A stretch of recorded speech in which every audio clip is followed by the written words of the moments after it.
Today is Monday, September 9th, 2024, and this is the most current episode of Miles's monthly Monday memo.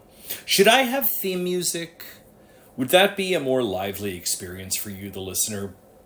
I made a note to myself, I'd like to solicit more feedback, and I know that these voice memos are currently for an elite group, a cozy, intimate group.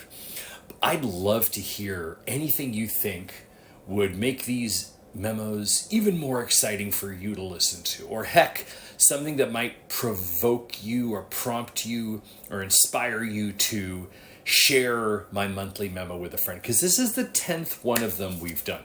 Yay, 10. A decade of excellence if we define decade by monthly recurrences. I am going to roll a 12-sided die, add a number to the roll, and that will influence how long I talk to you for. Here we go. That's a big 7. We're going for 8 today. 8 is great, as the saying goes. The saying that I just coined. Theme song idea could be fun, and maybe you're like me, and I have a tendency to, when I say the title, Miles's Monthly Monday Memo, there's a part of me that wants to put it to the tune of Teenage Mutant Ninja Turtles. That would be, perhaps you can fill it in for yourself, but that would go, Miles's Monthly Monday Memo, Miles on the Half Shell, Memo Power. I have a couple things I would like to talk to you about. And I'm going to try something a little different. Like I said, this would be, with 10 episodes on the playlist, 10 memos deep.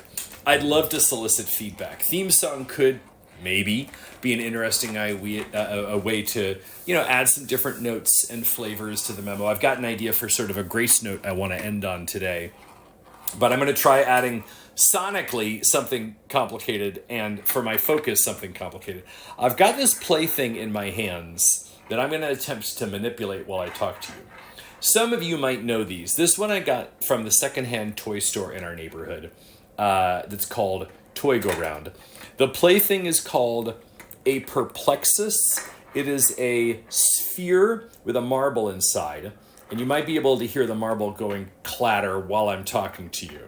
That's sort of my idea for something a little fun and different for today's memo. There's the sphere. It's a little, it's like the size of a volleyball, and it's got transparent plastic on the outside. And inside there's a maze, a marble track, and you have to navigate the marble through the maze. And if it drops it goes clunk, swish, swish, swish, rolling against the spherical, transparent plexi on the outside. And then you put the marble back into the starting position and try again. Why am I playing with this toy while I'm talking to you? Well, I guess it's just a way to make things more complicated for no reason. The marble track has numerals and arrows on it to tell you how you're supposed to navigate the marble to the next part of the maze and how far along you are. This marble maze goes up to, this is called a Perplexus Epic. Yeah, you hear that? That was the sound of me failing. I said the name of the toy right when I failed. This Perplexus Epic has over 120 phases, and my marble dropped on number 15. So I'm going to try to start it again while I talk to you because, I don't know, maybe it's, I've been around my children for too long and I need to divide my focus because that's how they do everything. Yesterday I took my son to the park to practice on his scooter. We had make-believe scooter school, and while that's another drop there. You might have heard that one too. I think I might try it one more time and then set this down. This is fun for me. I don't know if it's fun for the listener. But I brought it with me to the park. My son was on his scooter, and I was there with my Perplexus toy. This one's called the Perplexus Epic because I think its difficulty level is quite high. It certainly is for me.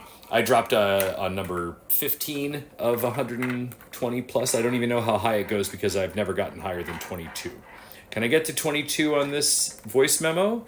Doesn't seem likely, but you never know. So something that's a little bit more relevant that I would like to talk to you about is we've got a really fun project coming up next week. We were hired by a company, an individual. Her name is Diana. I don't mind telling you that. And she has hired us many times over the years at a couple of different companies. She's one of our biggest advocates. She's seen the impact of what we can do, bringing our playful experiences for professionals into the workplace. And she's become a zealot, and she spreads the word. And you could imagine, small business owners, how much we like having somebody like that in our corner. The company she works for now just completed 1 or maybe 2 years at this organization. And the company has 5 tenets that constitute their philosophy, the workplace ethos, what it means to work at company X. And the 5 tenets, they have a snappy title and then like a paragraph describing what it means, what the values represent, and what it means to embody them if you're a member of the team at company X. So once a year, this organization does a big celebration for their various offices, not just here in the US, where they have offices in Northern and Southern California, but internationally as well, an office in Israel, an office in Spain. And the celebration day is global. So one day all over the world, each of the offices has a celebration for their teams. Where my company, Wise Guys, fits into this is because the company makes games and it's a playful organization, we were hired to create or to curate 5 games, one for each of the tenets, to tie in the theme and demonstrate it through play. So for each of the tenets, we pitched a variety of games that demonstrate that tenet. And it's just a fun, and so we've now moved through the proposal phase. The games are next week, and people all over the world are going to be playing the same games as each other, embracing and embodying the tenets. And that's some custom work that we were hired to do. So we have a lot of great off-the-shelf offerings, but the clients and the contacts and the connections we've made, the ones who know us really well, know that we've got more than just the programs you can find on our website, of which there are many. We can build something that's specific and custom just to your needs. So that's something fun that we've got coming up.